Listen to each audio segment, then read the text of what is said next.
الحمد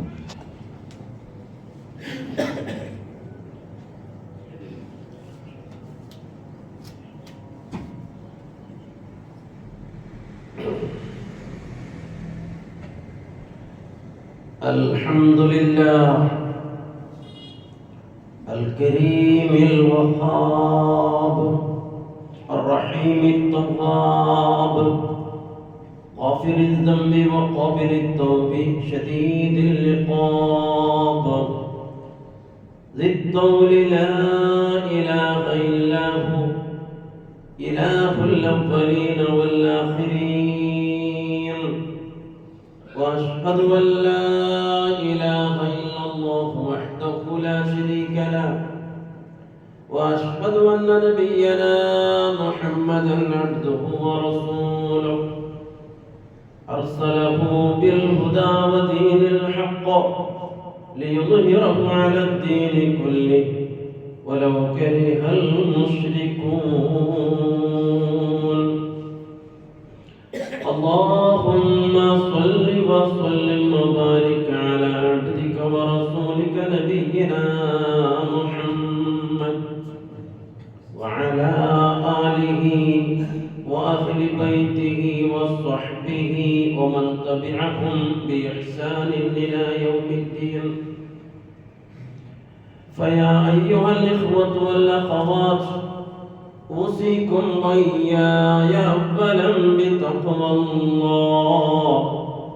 يا أيها الذين آمنوا اتقوا الله حق تقاته ولا تموتن إلا وأنتم مسلمون. يا أيها الذين آمنوا اتقوا الله وقولوا قولا سديدا يصلح لكم أعمالكم ويغفر لكم ذنوبكم ومن يطع الله ورسوله فقد فاز فوزا عظيما.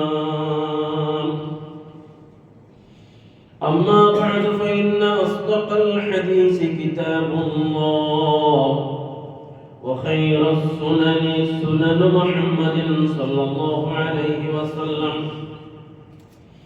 وشر الأمور محدثاتها وكل محدثة بدعة وكل بدعة ضلالة وكل ضلالة في النار. إن يريد إلا الإصلاح ما استطعت وما توفيقي إلا بالله عليه توكلت وإليه أنيب. أعوذ بالله من الشيطان الرجيم. بسم الله الرحمن الرحيم. شهر رمضان الذي أنزل فيه القرآن هدى للناس وبينات من الهدى والفرقان فمن شهد منكم الشهر فليصم. يا رب ബഹുമാനമുള്ള ആദരണീയരെ പിസ്സത്തിലെ സഹോദരങ്ങളെ സഹോദരിമാരെ, ജീവിതത്തിൻ്റെ എല്ലാ മേഖലകളിലും ഈമാനും തഖ്വാബോധമുള്ളവരായി ജീവിച്ച് അതേ അവസ്ഥയിലായി ഈ ലോകത്തോട് യാത്ര ചൊല്ലുമ്പോൾ ഓരോരുത്തരും നിരന്തരമായി അതിന് പരിശ്രമിക്കണമുണ്ടോ, അല്ലാഹുവോട് നിരന്തരമായി ദുആ ഇറക്കണമുണ്ടോ. എല്ലാവരും സ്വന്തത്തെ മറക്കാണ്ട് ഞാൻ ഉത്ബോധിപ്പിക്കരെ ഉപദേശിക്കരെ റബ്ബ് സുബ്ഹാനഹു വ തആല നമുക്ക് അതിന് തൗഫീഖ് പ്രദാനം ചെയ്യട്ടെ. സഹോദരങ്ങളെ സഹോദരിമാരെ, റമദാൻ മാസം സമാഗതമാവുകയാണ്. പുണ്യത്തിന്റെ പൂക്കാലോട്ട് വിശേഷിപ്പിക്കപ്പെടുന്ന ധാരാളം അനുഗ്രഹങ്ങൾ, അല്ലാഹുവിന്റെ കരുണാ കടാക്ഷങ്ങൾ വാരിക്കോരിച്ചൊരിയതായിരിക്കരെ ഒരു മാസം. ഒരു മനുഷ്യന്റെ ആയുഷ്കാലം മുഴുവനും ഇബാദത്ത് ചെയ്യുന്നതിനേക്കാളും ശ്രേഷ്ഠതയുള്ള മഹത്വമുള്ള ഒരു മാസം. അങ്ങനെയുള്ള ഒരു റമദാൻ മാസം നമ്മുടെ മുമ്പിൽ എത്തിക്കഴിഞ്ഞുകൊണ്ടിരിക്കുകയാണ്. എന്താണ് റമദാൻ മാസത്തിലെ സവിശേഷത എന്ന് ചോദിച്ചാൽ, ഈ പരിശുദ്ധ മാസത്തിലായി അല്ലാഹു സുബ്ഹാനഹു വ തആല പരിശുദ്ധ ഖുർആൻ ഇറക്കിയത് ഈ മാസത്തിൽ ആയിരിക്കും. വിവിധ മതങ്ങൾ നാം പരിശോധിച്ചു നോക്കിയാൽ, വിവിധ ആത്മീയമായ പ്രസ്ഥാനങ്ങളെ നാം പരിശോധിച്ചു നോക്കിയാൽ, അവിടെ നമുക്ക് കാണാം അവരുടെ മതഗ്രന്ഥങ്ങൾക്ക് ഒരു മാസാചരണം. അവരുടെ മതഗ്രന്ഥങ്ങൾ ഇറങ്ങിയതായിരിക്കെ ആ മാസത്തെ ആചരിക്കുന്നത് വിവിധ മതങ്ങളിൽ നമുക്ക് കാണുന്നതാണ്. ഹിന്ദു മതത്തിൽ നോക്കിയാൽ രാമായണ മാസാചരണം, ക്രിസ്തീയ മതത്തിലേക്ക് നോക്കിയാൽ ബൈബിൾ മാസാചരണം. അങ്ങനെ പരിശുദ്ധ റമദാൻ മാസം അത് വിശുദ്ധ ഖുർആനിന്റെ മാസമായിരിക്കും. മാനവരാശിയുടെ മാർഗദർശനത്തിനായിട്ട് അല്ലാഹു സുബ്ഹാനഹു വ തആല അവതരിപ്പിച്ചതായിരിക്കും മാസം. എന്താണ് റമദാനിന്റെ പ്രത്യേകത എന്ന് ഒരാൾ ചോദിക്കുകയാണെങ്കിൽ അതിനുള്ള ഉത്തരം ഖുർആൻ തന്നെ തണ്ട്, അല്ലാഹു തന്നെ തണ്ട്. എന്താണ് റമദാനിന്റെ പ്രത്യേകത? ശഹ്റു റമദാൻ അല്ലദീ ഉൻസില ഫീഹിൽ ഖുർആൻ. റമദാൻ മാസമായിരിക്കും ഖുർആൻ ഇറങ്ങിയതായിരിക്കും മാസം. ഹുദൽ ലിന്നാസ്, മാനവരാശിക്ക് ആകമാനം മാർഗദർശനമായ ഗ്രന്ഥം. വബയ്യിനാത്തിൻ മിനൽ ഹുദാ വൽ ഫുർഖാൻ, മാർഗദർശനത്തിനുള്ള വ്യക്തമായ സ്ഫുടമായ ദൃഷ്ടാന്തങ്ങൾ കൊണ്ട് നിറഞ്ഞതായിരിക്കും ഗ്രന്ഥം. സത്യവും അസത്യവും എല്ലാം തന്നെ വേർതിരിച്ച് വേറെ വേറെയാക്കി വളരെ ക്ലിയറായി മനസ്സിലാക്കി തന്നെ ഫുർഖാൻ. ഫമൻ ശഹിദ മിൻകുമുശ് ശഹ്റ ഫല്യസുംഹു, ആ മാസത്തിൽ ആരെങ്കിലും ജീവിച്ചിരിപ്പുണ്ടെങ്കിൽ അവൻ നോമ്പ് നോറ്റുകൊള്ളട്ടെ എന്ന് അല്ലാഹു സുബ്ഹാനഹു വ തആല ഖുർആനിലൂടെ നമ്മെ അറിയിക്കുന്നുണ്ട്. അപ്പോൾ റമദാൻ മാസത്തിലെ നോമ്പ് നിർബന്ധമായി പറയുന്നത് ആ മാസത്തിൽ ഖുർആൻ അവതരിച്ചത് കൊണ്ടാണ്. ഖുർആൻ ആ മാസത്തിൽ അവതരിച്ചിട്ടില്ലായിരുന്നുവെങ്കിൽ നോമ്പ് നോക്കാൻ നമ്മളോട് പറയുമായിരുന്നില്ല. സഹോദരങ്ങളെ, സഹോദരിമാരെ, ഇന്ന് നമുക്ക് മനസ്സിലാക്കാനുള്ളത് ഖുർആൻ എന്താണ്? ഖുർആൻ നൽകപ്പെട്ട വിഭാഗമാണ് നാം. പരിശുദ്ധ ഖുർആനിലെ ഒരു അധ്യായമുണ്ട്, സൂറത്തുൽ ഫാത്തിർ എന്ന് ചൊല്ലിട്ടോ. ആ സൂറത്തുൽ ഫാത്തിറിൽ 32ാമത്തെ ആയത്ത് നോക്കിയാൽ അവിടെ നിങ്ങൾക്ക് കാണാൻ സാധിക്കും, അല്ലാഹു സുബ്ഹാനഹു വ തആല ഖുർആൻ നൽകിയതായിരിക്കും ഈ ഉമ്മത്ത്, അഥവാ ഖുർആനിനെ സ്വീകരിച്ച ഖുർആൻ കയ്യിലുള്ളതായിരിക്കും ഈ ഉമ്മത്തിനെ അല്ലാഹു അവിടെ ആ സൂറത്തിൽ 32ാമത്തെ ആയത്തിൽ അല്ലാഹു അവിടെ 3 വിഭാഗമായി തിരിക്കറ്, 3 കാറ്റഗറിയായി 3 തട്ടുകളായിട്ട് അല്ലാഹു തആല തിരിക്കറ്. അതായത് ഈ മുസ്ലിം സമുദായം ഖുർആനിനോടുള്ള നിലപാട് എങ്ങനെയായിരുന്നു എന്ന് അവിടെ അല്ലാഹു തആല 3 വിഭാഗമാക്കി അവിടെ തിരിക്കരുത് നമുക്ക് കാണാൻ സാധിക്കും. ആ 3 വിഭാഗത്തെയും ഞാൻ ഇവിടെ വിശദീകരിച്ചാൽ, ആ വിശദീകരിച്ച് കഴിയുമ്പോൾ ഞാനും നിങ്ങളും ഓരോരുത്തരും നാം ഏത് വിഭാഗത്തിലാണ് അല്ലാഹു സുബ്ഹാനഹു വ തആല ഇവിടെ ചൊന്ന ഏത് വിഭാഗത്തിലാണ് നാം ഉള്ളത്, അല്ലെങ്കിൽ ഏത് വിഭാഗത്തിലേക്കാണ് നാം എത്തേണ്ടത് എന്ന ചിന്തയോട് കൂടിയാകണം നാം ഈ ഖുത്ബ എന്നിട്ട് നാം പിന്തിരിഞ്ഞു പോകേണ്ടത്. ആരാണ് ആ 3 വിഭാഗം? അല്ലാഹു സുബ്ഹാനഹു വ തആല സൂറത്തുൽ ഫാത്തിറിൽ ചൊല്ലുന്നു, വല്ലദീ ഔഹൈനാ ഇലൈക മിനൽ കിതാബി ഹുവൽ ഹഖ്. വല്ലദീ ഔഹൈനാ ഇലൈക, ഓ പ്രവാചകരെ, നിങ്ങൾക്ക് നാം വഹിയായി നൽകിയ ഈ കിതാബ് ഉണ്ടല്ലോ, അത് ഹഖാണ്, അത് മാത്രമാണ് ഹഖ്. അതല്ലാത്ത വേറെ ഗ്രന്ഥങ്ങളൊന്നും ഹഖായതായി ഇന്ന് ഭൂമുഖത്തില്ല. ഏത് ഗ്രന്ഥമായാലും സമാവിയായ ഗ്രന്ഥം, അത് തൗറാത്തായാലും ഇഞ്ചീലായാലും സബൂറായാലും ഹക്കായ നിലയ്ക്കുന്നില്ല. ഭൂമുഖത്ത് ഒരുപാട് കൈകടത്തലുകൾ, കൃത്രിമത്വങ്ങൾ അവിടെ ഉണ്ടായി. അപ്പൊ നബിയെ നിങ്ങൾക്ക് നാം തന്നതായിട്ട് ഈ ഖുർആൻ അതായിട്ട് ഹഖ്. എന്നിട്ട് അല്ലാഹു തആല പിന്നീട് തൊട്ടടുത്ത ആയത്തിൽ അല്ലാഹു ചൊല്ലുന്നത് സുമ്മ ഔറസ്നൽ കിതാബല്ലദീന ഇസ്തഫൈനാ മിൻ ഇബാദിനാ. ഈ കിതാബുണ്ടല്ലേ, ഈ വേദഗ്രന്ഥം, ഇതിനെ നാം വാരീസായി, അനന്തരമായി ഒരു വാരീസ് സ്വത്ത് പോലെ, ഒരു ഇൻഹെറിറ്റൻസ് പോലെ നാം ഇതിനെ നൽകി. ആർക്ക്? അല്ലദീന ഇസ്തഫൈനാ മിൻ ഇബാദിനാ, നമ്മുടെ ദാസന്മാരിൽ നിന്നിട്ട് നാം തെരഞ്ഞെടുത്തതായിട്ട് ആളുമാർക്ക്, മുസ്ലിം ഉമ്മത്തിന് നാം ഇതിനെ അനന്തരമായി നൽകി.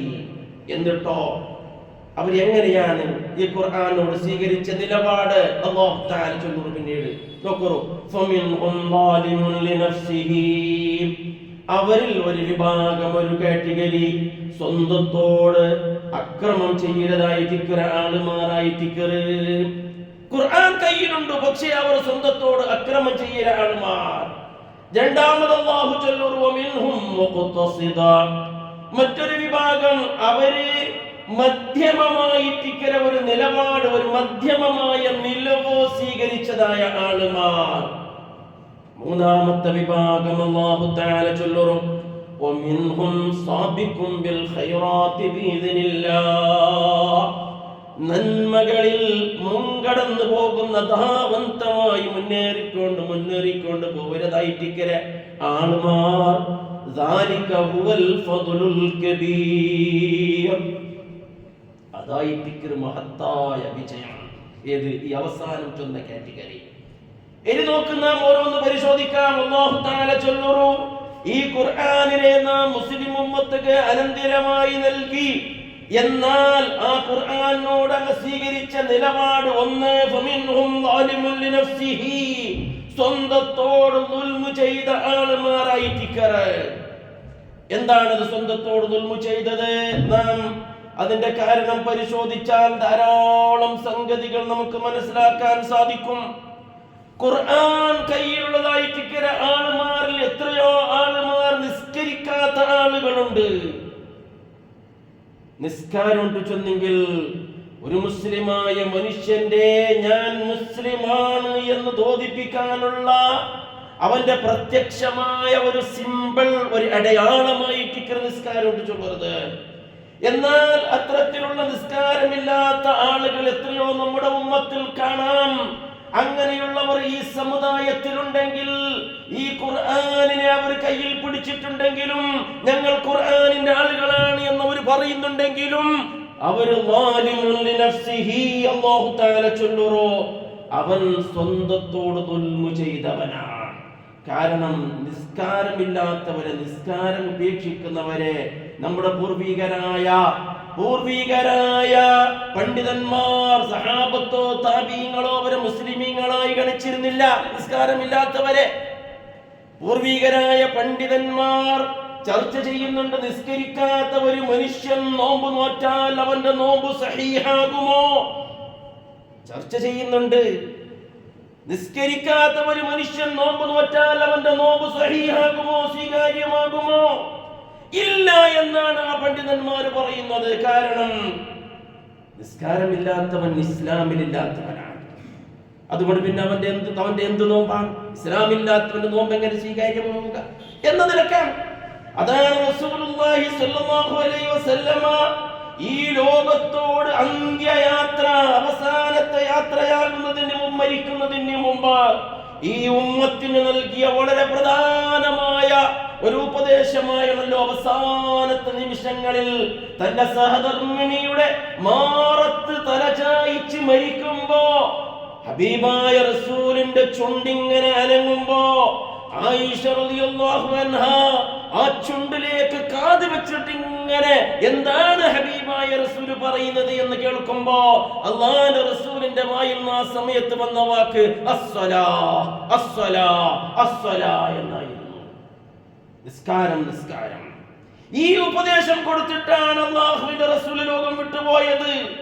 എന്നാൽ ഖുർആൻ കയ്യിൽ പിടിച്ചുകൊണ്ട് നമ്മുടെ ഇടയിൽ വെള്ളിയാഴ്ച മാത്രം നിസ്കരിക്കുന്ന ആളുകളെ നമുക്ക് കാണാം.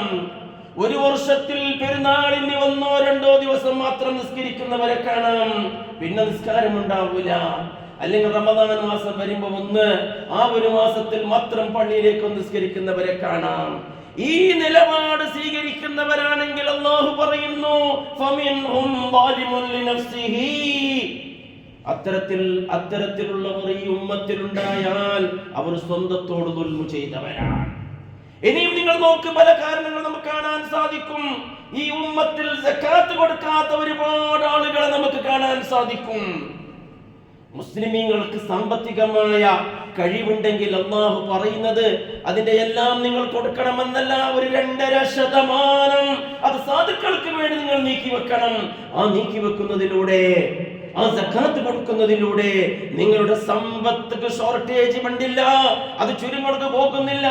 ആ സമ്പത്ത് വർദ്ധിക്കുകയാണ്, ചെമ്മയാണ് ആവുക എന്ന് അല്ലാഹു തആല ഖുർആനിലൂടെ അറിയിക്കുന്നത്. എന്നാൽ ഖുർആൻ കൽപ്പിച്ചതുപോലെ സക്കാത്ത് കൊടുക്കുന്ന ആളുമാർ എത്ര പേരുണ്ട് ഈ ഉമ്മത്തിൽ? അതേ അവസരത്തിൽ നിങ്ങൾ നോക്കൂ, വീട്ടിലേക്ക് സ്വന്തം മൗത്തുക്ക് ഏതെങ്കിലും റായത്തെ അല്ലെങ്കിൽ രാഷ്ട്രീയത്തിലെയോ മറ്റോ പ്രമാണിമാർ എന്തെങ്കിലും സംഭാവനക്ക് വേണ്ടി, ഡൊണേഷന് വേണ്ടി വരുമ്പോ അവിടെ 1000-ങ്ങളും 10,000-ങ്ങളും ലക്ഷങ്ങളും കൊടുക്കണ തയ്യാറുള്ളതായിട്ട് ആളുമാർ. അല്ലാഹുവിന്റെ ദീന് പരിപാടിയ സാധുക്കൾക്കുള്ള 2.5% കൊടുക്കണോട്ട് ചൊല്ലുമ്പോ അത് കൊടുക്കണക്ക് മനസ്സ് വരാത്ത ആളുമാർ, ഈ ഖുർആൻ പിടിച്ചുകൊണ്ട് ഈ ഖുർആൻ കയ്യിലേന്തിയ ആളുമാരുണ്ടെങ്കിൽ ഫമിൻഹും ളാലിമുൻ ലിനഫ്സിഹി. അല്ലാഹു തആല ചൊല്ലുറോ അവർ ളാലിമുൻ ലിനഫ്സിഹി ആയിട്ടിക്കറ്, സ്വന്തത്തോട് ദുൽമു ചെയ്തതായിട്ടിക്കറ്.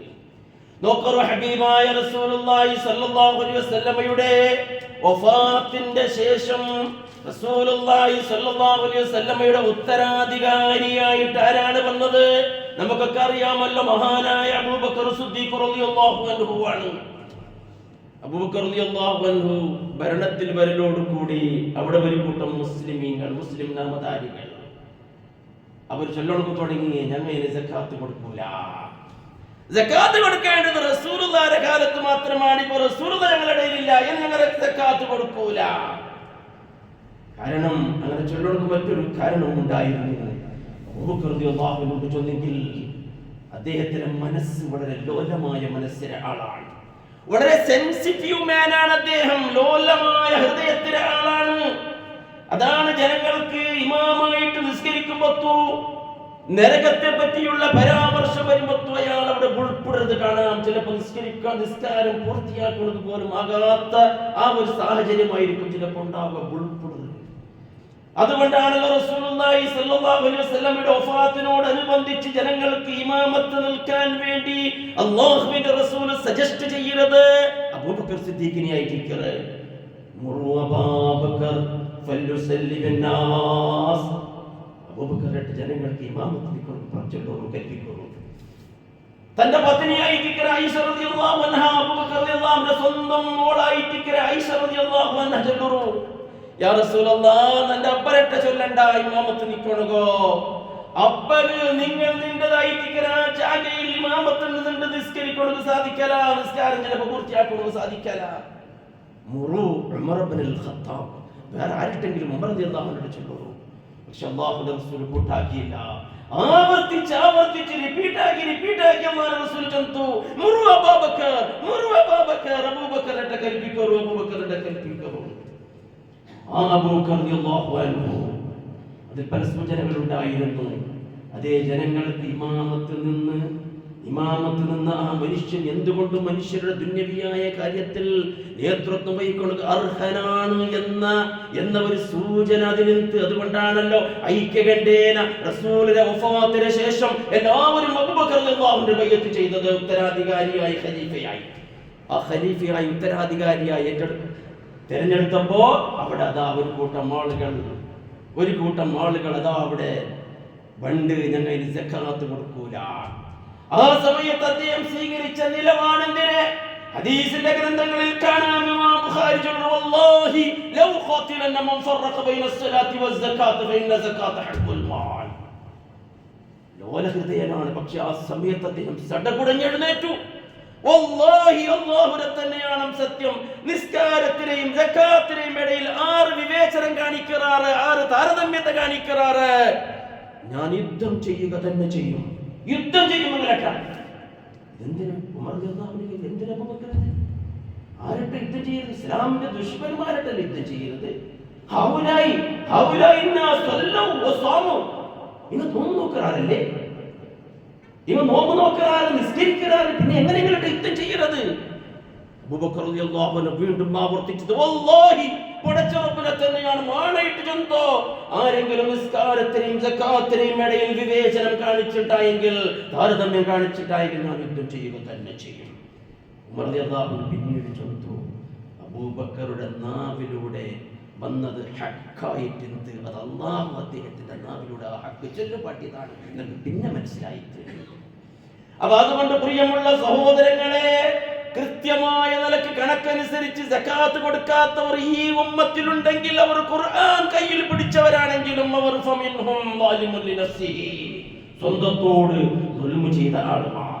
ഇനി ഹജ്ജിന്റെ കാര്യം നിങ്ങൾ നോക്ക്. ഹജ്ജ് ചെയ്യണമെങ്കിൽ എന്തിനാണ് വയസ്സാകൊണ്ട് വേണ്ടി കാക്കരുത്? നമ്മുടെ നാട്ടിലൊക്കെ അതാണല്ലോ, ചെമ്മ പ്രായമാവണക്ക് വേണ്ടി കാക്കലാണോ? ചെറുപ്പക്കാരൊക്കെ ഹജ്ജ് ചെയ്യുന്നത് കൊറോണയാണ്. പിന്നെ എവിടെയെങ്കിലും ഗൾഫിൽ സൗദിക്കും മറ്റു പോകുന്ന അവസരം ഉണ്ടാകുമ്പോൾ അവരിങ്ങനെ ഹജ്ജ് ചെയ്യാറ്, അത് മറ്റൊരു വിഷയമാണ്. എന്നാൽ ഹജ്ജ് ചെയ്യണക്ക് വയസ്സാകണക്ക് വേണ്ടിയൊക്കെ കാക്കരുതായിട്ട് ആൾമാരെ കാണാൻ സാധിക്കും. നോക്കോറും അങ്ങനെ വയസ്സാകണുണ്ട്. ആര് ചൊന്തു? ആരോഗ്യവും സമ്പത്തും നിങ്ങൾക്കുണ്ടോ? അപ്പോ ഹജ്ജ് നിർബന്ധമായി. അത് കൈതത്ര വേഗത്തിലാക്കണോണ്ടാണ് ഇസ്ലാം പഠിപ്പാട്ടുള്ളത്. അതുകൊണ്ട് ഈ കൂട്ടത്തിൽ ആരെങ്കിലും ആരോഗ്യവും സമ്പത്തും ഉള്ളവരായി ഹജ്ജ് ചെയ്യാൻ ബാക്കിയുണ്ടെങ്കിൽ എത്രയും വേഗം ഹജ്ജുകായി ബുക്ക് ചെയ്യണുണ്ടോ ഞാൻ പ്രത്യേകമായി ഈ സന്ദർഭത്തിൽ ഉണർത്തേ. അങ്ങനെ ഹജ്ജ് ചെയ്യണമെങ്കിൽ കഴിവുണ്ടായിട്ടും ഹജ്ജ് ചെയ്യാത്തവർ ഈ സമുദായത്തിലുണ്ടായാൽ ഫമിൻഹും ളാലിമുൻ ലിനഫ്സിഹി, അവൻ സ്വന്തത്തോട് ദുൽമു ചെയ്തവനാണ്. നിങ്ങൾ നോക്കൂ, ഇന്തോനേഷ്യ ചെന്നെങ്കിൽ മുസ്ലിം പോപ്പുലേറ്റഡ് ആയിട്ട് ഒരു കൺട്രിയാണ്, അല്ലെ? ഏറ്റവും അധികം Muslim populated, Muslim majority country ആയിരിക്കുന്നതാണ് ഇന്തോനേഷ്യ ചെന്നെങ്കിൽ. ആ ഇന്തോനേഷ്യയിലെ ചെറുപ്പക്കാർ, യൂത്ത്, യങ്സ്റ്റേഴ്സ്, ആ യങ്സ്റ്റേഴ്സ് ഒക്കെ ധാരാളമായി ഹജ്ജ് ചെയ്യുന്നത് കാണാം. എന്താണ് ഇതിന്റെ കാരണം? ഉണ്ടോ? ഇന്തോനേഷ്യയിലെ മുസ്ലിമീങ്ങളിലെ ഈ ചെറുപ്പക്കാർക്ക് മങ്ങിലാവണക്ക് പെണ്ണ് കിട്ടണമെന്നുണ്ടെങ്കിൽ ആ പെണ്ണിന്റെ അബ്ബ തന്റെ മോൾക്ക് പുയ്യാപ്പിളയായിട്ട് വേണ്ടതായിരിക്കുന്ന ചെറുക്കണക്കുള്ള ക്വാളിഫിക്കേഷൻ ആ അബ്ബ നോക്കുന്നത് അവന് ഹജ്ജ് ചെയ്തിട്ടുണ്ടോ ഇല്ലേ എന്നാണ്. നമ്മുടെ ഇടയിലേക്ക് നോക്കരുത് എന്താണ്, അവൾക്ക് സമ്പത്തുണ്ടോ, അവൾ എവിടെയാണ്, ഡോക്ടറാണോ എഞ്ചിനീയറാണോ, എത്ര ഷോപ്പുണ്ടോ, ഇതല്ലേ. പക്ഷെ ഇന്തോനേഷ്യയിലെ ഒരു പെണ്ണിന്റെ അബ്ബ അവൾക്ക് പുയ്യാപ്പിളരെ മാപ്പിളരെ തിരഞ്ഞെടുക്കുമ്പോൾ നോക്കരുത് അതിന്റെ ക്വാളിഫിക്കേഷനായി, അതിന്റെ ഓപ്ഷനായി, ഏറ്റവും ഫസ്റ്റ് ഓപ്ഷനായി അബ്ബ നോക്കരുത് ഹജ്ജ് ചെയ്തിട്ടുണ്ടോ ഇല്ലേ എന്നാണ്. മനസ്സിലായില്ലേ? നിങ്ങൾ ഹജ്ജിന്റെ സന്ദർഭത്തിലൊക്കെ വേണമെങ്കിൽ ആരെങ്കിലും ഹജ്ജ് പോകുന്ന അവസരം നിങ്ങൾ ശ്രദ്ധിച്ചു നോക്കൂ. അറഫയിലും മറ്റുമൊക്കെ താമസിക്കുന്ന ധാരാളം ചെറുപ്പക്കാർ, ഇന്തോനേഷ്യകളായ ചെറുപ്പക്കാരെ കാണാൻ സാധിക്കും. അങ്ങനെ അവസ്ഥവരാണ്. കാരണം അവർക്ക് ഹജ്ജ് കഴിഞ്ഞാൽ മാത്രമേ, ഹജ്ജ് ചെയ്താൽ മാത്രമേ പെണ്ണ് കിട്ടുകയുള്ളൂ. അപ്പൊ പ്രിയമുള്ള സഹോദരങ്ങളെ, ഇതാണ് ഒന്നാമത്തെ വിഭാഗം ഖുർആൻ പറഞ്ഞത്. ഇനി രണ്ടാമത്തെ വിഭാഗം ഫമിൻഹും മുഖ്തസിദ്. രണ്ടാമത്തെ വിഭാഗം അവർ മധ്യമമായ നിലവ് സ്വീകരിച്ച ആളുമാരാണ്. അവരുടെ ജീവിതത്തിൽ എല്ലാം നല്ലതുമുണ്ട്, കെട്ടതുമുണ്ട്, എല്ലാം തുല്യമായിട്ടുണ്ട്. അങ്ങോട്ട് അല്ലാഹു തആല ഉദ്ദേശിച്ചാൽ അവർക്ക് വിട്ടുപോകും. അത് മറ്റൊരു കാര്യമാണ്. നാളെ പരലോകത്ത് നമ്മുടെ അമലുകൾ തൂക്കുമ്പോൾ, മീസാനിൽ വെച്ച് നമ്മുടെ അമലുകൾ തൂക്കുമ്പോൾ സൽക്കർമ്മങ്ങൾ തെല്ലെങ്കിലും ചെമ്മയാവണോ, ഇത് അല്ലാഹുവിന്റെ തീരുമാനമാണ്. പിന്നെയല്ലേ തെല്ലുമയാവും. ഒരു സാസിബേക്കാളത്ര ഒരു കടുക് മണ്ടത്രയെങ്കിലും ചെമ്മയാകണം സ്വർഗത്തിലേക്ക് പോകണമെങ്കിൽ. തെല്ല് അതല്ല അല്ലാഹു റസൂൽ പറഞ്ഞത്. ഒരു കാരക്ക ചീള് കൊണ്ടെങ്കിലും, ഒരു ഈത്തപ്പനത്തിലെ ചീള് കൊണ്ടെങ്കിലും നിങ്ങൾ നരകത്തിൽ നിന്നിട്ട് പച്ചവാറുണ്ട്. അതുപോലെ നിങ്ങൾ നിസ്സാരമായി കാണണ്ട. ചിലപ്പോ അതായിരിക്കും നമ്മുടെ നാളെ പരലോകത്ത് ആ സൽകർമ്മങ്ങൾ ചെല്ലെങ്കിലും ജാസ്തിയാവുന്നത്. അപ്പൊ അതുകൊണ്ട് അവർ അല്ലാഹുവിന്റെ തീരുമാനം അനുസരിച്ചായിരിക്കും. മൂന്നാമത്തെ വിഭാഗം അല്ലാഹു തആല ഇവിടെ ചൊല്ലുന്നത് എന്തിരേ വമിൻഹും സാബിഖും ബിൽ ഖൈറാത്തി ബിഇദ്നില്ലാഹ്. അല്ലാഹുവിന്റെ കൽപ്പന അനുസരിച്ച് നന്മകളിൽ മുൻകടക്കുന്നവർ, നന്മകളിൽ അവർ ഇങ്ങനെ മുൻകടക്കുന്നു നന്മകളിൽ. ഇത് മൂന്നാമത്തെ വിഭാഗമാണ്. ആ മൂന്നാമത്തെ വിഭാഗത്തിന്റെ പ്രത്യേകത എന്തിനാ? അവർക്ക് ലക്ഷ്യബോധമുണ്ട്. അവരുടെ ജീവിതത്തിൽ അവർക്ക് ഒരു അജണ്ടയുണ്ട്. എന്തിനാണ് അല്ലാഹു തആല എന്നെ പഠിച്ചത്? എന്നെ പഠിച്ച് ഈ ഭൂമിയിലേക്ക് അല്ലാഹു തആല പറഞ്ഞയച്ചത് എന്തിന് എന്ന ബോധം അവർക്കുണ്ടോ? ആ ചിന്ത അവർക്കുണ്ടോ? ആ ലക്ഷ്യത്തിനനുസരിച്ചാണ് അവർ ഈ ദുനിയാവിൽ ജീവിക്കുന്നത്. എന്താണ് ആ ലക്ഷ്യം ചൊന്നെങ്കിൽ അല്ലാഹുവിന്റെ ദീനിനെ മുറുകെ പിടിക്കുക. വഅതസിമു ബിഹബിലില്ലാഹി ജമീഅ. അല്ലാഹുവിന്റെ ദീനിനെ മുറുകെ പിടിച്ച് ജീവിക്കുക. തീർന്നോ? ഇല്ല. അത് മറ്റുള്ളവർക്ക് എത്തിച്ചു കൊടുക്കുക. അത് മറ്റുള്ളവർക്ക് എത്തിച്ചു കൊടുക്കുക. ഈ ലക്ഷ്യത്തിന് വേണ്ടി പണിയെടുക്കരുതായിരിക്കുന്ന ആളുമാരാണ് മൂന്നാമത്തെ വിഭാഗം. അവർ ഒരിക്കലും മറ്റു സമുദായങ്ങളെ പോലെയല്ല. അവരുടെ പ്രഭാതം സുബ്ഹി നിസ്കാരം അവർ കൃത്യമായ നിലക്ക് പള്ളിയിൽ ജമാഅത്തായി നിർവഹിക്കും. ആ സുബ്ഹി നിസ്കാരത്തിൽ എത്രയോ മിനിറ്റുകൾക്ക് മുന്നേ അവർ എണീച്ച് റബ്ബിന്റെ മുമ്പിൽ അല്ലാഹു സുബ്ഹാനഹു വ തആല ഏത് നല്ല പ്രാർത്ഥനകൾ പ്രാർത്ഥിച്ചാലും ഉത്തരം ചെയ്യുന്ന ഒരു സമയമാണ്. ആ സമയത്ത് അവർ രാത്രിയിൽ ആരും അറിയാതെ ഒരു പ്രാർത്ഥനയിൽ മുഴുകും, റുക്കൂയിൽ മുഴുകും, സുജൂദിലായി മുഴുകും, കൈനീട്ടി റബ്ബിനിട്ട് പ്രാർത്ഥിക്കും.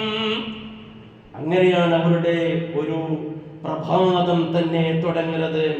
എന്നല്ലാതെ ഇന്ന് മറ്റു സമുദായത്തിൽ കാണുന്നത് പോലെ അവിടെയും ഇവിടെയും എല്ലാം തന്നെ അലഞ്ഞ് തിരിഞ്ഞ്, അല്ലെങ്കിൽ സ്വന്തം വീട്ടിലാണെങ്കിലും പാതിരാത്രിയോളം മൊബൈൽ ഇങ്ങനെ നോക്കി, എന്നിട്ട് രാത്രി 12-1 മണിയാകുമ്പോ രാത്രി ഇങ്ങനെ കുറെ ഭക്ഷണം ഇങ്ങനെ കഴിച്ച പാതിരാത്രിയിൽ, എന്നിട്ട് ഇങ്ങനെ കിടന്നുറങ്ങി കൂർക്കം പൊരിച്ച്, എന്നിട്ട് രാവിലെ സുബ്ഹി നിസ്കാരമില്ല, സൂര്യനെല്ലാം ഉദിച്ചതിന് ശേഷം 8 മണിക്കോ 9 എണിക്കരുതായിട്ടിക്കര സമുദായമല്ല ഖുർആനിന്റെ ഉമ്മത്ത്, ഖുർആൻ കയ്യിലുള്ള ഉമ്മത്ത്, ഇസ്ലാമിന്റെ ഉമ്മത്ത് എന്ന് പറയുന്നത്. പക്ഷേ ദൗർഭാഗ്യകരമെന്ന് പറയട്ടെ, ഈ സമുദായം അങ്ങനെയായി മാറിപ്പോയി. ഈ സമുദായം അങ്ങനെയായി മാറിപ്പോയി. ഖുർആൻ കയ്യിലുള്ളതായിരിക്കുന്ന ആളുമാർ എന്തുകൊണ്ട് എന്ന് ഞാൻ പറയുന്നില്ല. ഒരു അമുസ്ലിമായ മനുഷ്യന്റെ ഒരു പഴക്കം. അതേ, ഡോക്ടർ ശങ്കർ ദയാൽ ശർമ്മ നിങ്ങൾ കേട്ടിട്ടില്ലേ? കേട്ടാ? ശങ്കർ ദയാൽ ശർമ്മ ചെന്നെങ്കിൽ ഈ ഇന്ത്യ രാജ്യത്തിലെ ഒലിമ്പാമത്തെ പ്രസിഡന്റ് ആയിട്ടുണ്ട് അദ്ദേഹം. ഇവിടെയല്ലേ ഒലിമ്പാമത്തെ പ്രസിഡന്റ് ഇന്ത്യ രാജ്യത്തിന്റെ. അയാൾ ചൊല്ലതായിരിക്കുന്ന ഒരു പഴക്കമുണ്ട്. ഒരു മുസ്ലിമീങ്ങളുടെ ഒരു സദസ്സിൽ വെച്ച് അല്ലാഹുവിന്റെ ഖുർആനെ പറ്റി അദ്ദേഹം നടത്തിയതായിരിക്കരെ ഒരു അസസ്മെന്റ്, ഒരു ഇവാലുവേഷൻ, ഒരു അനലൈസേഷൻ അദ്ദേഹം നടത്തിയത് നിങ്ങൾ നോക്കൂ. അദ്ദേഹം ചൊല്ലു ഈ ഖുർആനെ പറ്റി, അമൽ കി കിതാബത്തി ദുആ കി കിതാബ് ബനാ ദിയാ, അമൽ കി കിതാബത്തി ദുആ കി കിതാബ് ബനാ ദിയാ. ഖുർആൻ അത് അമലിന്റെ, പ്രവർത്തനത്തിന്റെ ആക്റ്റീവാകാനുള്ള ഗ്രന്ഥമായിരുന്നു. പക്ഷേ ദുആ കി കിതാബ് ബനാ ദിയാ, അതിനെ വെറും സപ്ലിക്കേഷൻ, ദുആക്ക് വേണ്ടിയുള്ള പുസ്തകമാക്കി മാറ്റി നിങ്ങൾ, അല്ലേ? അദ്ദേഹം it was a book of action to become active, ആകുന്നതിന് വേണ്ടി, ആക്ഷന് വേണ്ടിയുള്ള ഗ്രന്ഥം. പക്ഷേ you made it a book of supplication, അതൊരു സപ്ലിക്കേഷനുള്ള ബുക്കാക്കി നിങ്ങൾ മാറ്റിയാറ്. ദിനത്തില്ല സമജ്നെ കി കിതാബ് തീ, പഠ്നെ കി കിതാബ് ബനാ ദിയാ. സമജ്നെ കി കിതാബ് തീ, ആ പുസ്തകം മനസ്സിലാക്കാനുള്ള ഒരു ഗ്രന്ഥമായിരുന്നു. അത് മനസ്സിലാക്കാൻ, it was a book to understand, but you make it chanting. അതിനെ നിങ്ങൾ എന്താക്കി? ചാന്റിംഗിന് വേണ്ടി വെറും വായിലിങ്ങനെ പാരായണം ചെയ്യുന്ന പോലെ ഇങ്ങനെ അതിനു വേണ്ടി മാത്രമാക്കി, അല്ലേ? നിങ്ങൾ നോക്കി, ഇന്ന് ഖുർആൻ പാരായണം ചെയ്യുന്നു, അതേ അവസരത്തിൽ കയ്യിലും കാലിലും കഴുത്തിലുമെല്ലാം ചരട് കാണാം, ഐക്കല്ല് കാണാം, ഏലസ് കാണാം, അതെല്ലാം ഉണ്ടാവലോട് കൂടി ഖുർആൻ ഇങ്ങനെ പാരായണം ചെയ്യുന്നു. ഇതൊക്കെ കെട്ടിത്തൂക്കിയ മനുഷ്യൻ മനസ്സിലാക്കുന്നില്ല. ഞാൻ പാരായണം ചെയ്ത, ഞാൻ ഓതിയ ഖുർആൻ ഇതെല്ലാം എതിരാണ് കേട്ടോ, മനസ്സിലാക്കുന്നില്ല. വീണ്ടും അദ്ദേഹം ചൊല്ലുന്നത് നിങ്ങൾ നോക്കൂ, जिंदों का दस्तूर था, मुर्दों का मंशूर बना दिया. It was a book of constitution, code of life, constitution of life, but you made it a manifesto for dead. അതായത് അത് ഒരു ദസ്തൂറുൽ ആലം, ഈ ലോകത്തിന് തന്നെ ഒരു ഭരണഘടനയാണ് ഖുർആൻ ചൊല്ലുന്നത്. ശങ്കർ ദയാൽ ശർമ്മയുടെ വണക്കമാണ്, അതൊരു ദസ്തൂറുൽ ആലമാണ്. പക്ഷേ മുർദാ ഖൗമോं को जिंदा करने आई थी, मुर्दों को बख्शवाने पर लगा दिया. മരിച്ചു കിടക്കുന്ന മനുഷ്യന്മാർക്ക് ജീവൻ നൽകാൻ, ഉറങ്ങിക്കിടക്കുന്ന മനുഷ്യന്മാർക്ക് അവേക്കനിങ്, അങ്ങനെ ഉണർത്തുകൊണ്ടുള്ള ഒരു ഗ്രന്ഥമായിട്ടുണ്ട്. പക്ഷേ നിങ്ങൾ അതിനെ മരിച്ച് അങ്ങനെ സമാധിയുടെ സ്ഥലത്ത് പോയിട്ട് ജാറങ്ങളിലും ദർഗകളിലും എല്ലാം തന്നെ പാരായണം ചെയ്യുന്ന ഒരു ഗ്രന്ഥമാക്കി നിങ്ങൾ മാറ്റിയാറില്ലേ? ഇല്ലേ? നിങ്ങൾ ചിന്തിച്ചു നോക്കി. ജാറങ്ങളും സമാധികളും ദർഗകളും അതിനു ചുറ്റും റുക്കുവും സുജൂദും തവാഫും എല്ലാം ചെയ്യണം. അതിനെ വിട്ടിട്ട് നിങ്ങളുടെ വായിൽ ഖുർആൻ ഉണ്ട്, യാസീൻ ഉണ്ട്, സൂറത്തുൽ ഫാത്തിഹ ഉണ്ട്. നിങ്ങൾക്ക് മനസ്സിലാക്കുന്നില്ല ഞാൻ പാരായണം ചെയ്യുന്ന ഈ ഖുർആൻ ഇതെല്ലാം എതിരായിട്ട് നിങ്ങൾ മനസ്സിലാക്കുന്നില്ല. ഇതൊക്കെ ചൊന്നിട്ട് അവസാനം അയാൾ ചൊല്ലൊരു ഒരു പഴക്കമുണ്ട്, അയ്യ മുസൽമാനോ യേ തുമ്നെ ക്യാ കിയാ, അയ്യ മുസൽമാനോ യേ തുമ്നെ ക്യാ കിയാ, എന്ത് പറ്റിപ്പോയി മുസ്ലിമീങ്ങൾ, നിങ്ങൾക്ക് നിങ്ങൾ എന്ത് പണിയാണ് നിങ്ങൾ ചെയ്തത് എന്ന് ശങ്കർ ദയാൽ ശർമ്മ ചോദിക്കുന്നു. അതാണ് പ്രിയമുള്ളവരെ ഇന്നത്തെ മുസ്ലിം ഉമ്മത്തിന്റെ അവസ്ഥ. അതുകൊണ്ട് അവസാനമായി എന്റെ സഹോദരങ്ങളും സഹോദരിമാരും മനസ്സിലാക്കണം, ഇനി വരാൻ പോകുന്ന ഈ റമദാൻ മാസം അത് ഓരോ വിശ്വാസികൾ ഖുർആനിന് വേണ്ടി, അതേ ഖുർആനിന്റെ പഠനത്തിന് വേണ്ടി, മനനത്തിന് വേണ്ടി, അത് ഗവേഷണം ചെയ്യാൻ വേണ്ടി, അതിനെ പ്രയോജനപ്പെടുത്താൻ, ഈ വരുന്ന റമദാൻ മാസത്തെ പ്രയോജനപ്പെടുത്താൻ ഓരോ വിശ്വാസികളും വിശ്വാസിനികളും ശ്രദ്ധിക്കണം. റബ്ബ് സുബ്ഹാനഹു വ തആല നമുക്ക് അതിന്റെ തൗഫീഖ് പ്രദാനം ചെയ്യുമാറാകട്ടെ. അഖൂലു ഖൗലി ഹാദാ അസ്തഗ്ഫിറുല്ലാഹൽ അലീം ലി വലക്കും വഅസ്തഗ്ഫിറു അന്നി വഅൻകും വഅൻ ജമീഇൽ മുസ്ലിമീന വൽ മുഅ്മിനീന അജ്മഈൻ ഫസ്തഗ്ഫിറുഹു ഇന്നഹു ഹുവൽ ഗഫൂറുർ റഹീം.